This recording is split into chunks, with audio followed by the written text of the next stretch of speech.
Hi everyone, welcome back to this channel. In this tutorial, I will show you how to unlock the pineapple jam recipe in Heartopia. First, make sure you already have the basic jam recipe. You can get this recipe from Massimo, NPC Massimo. And then next, just go to your stove, tap on it, and then just open the mixed jam or original jam, and then just change the fruit with the pineapple, like this. And then next just step on start cooking.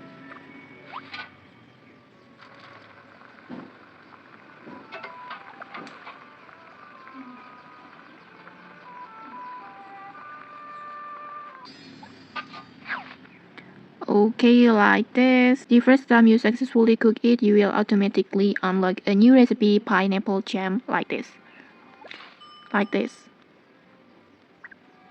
And normally a special animations will appear when you unlock the recipe for the first time, but in my case there's no animations because I already unlocked it before.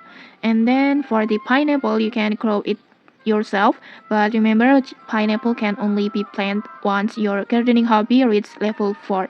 And okay, that's it. Now you know how to make the pineapple jam. Just if you found this helpful, don't forget to like, comment, and subscribe for more tutorials. Thanks for watching and see you.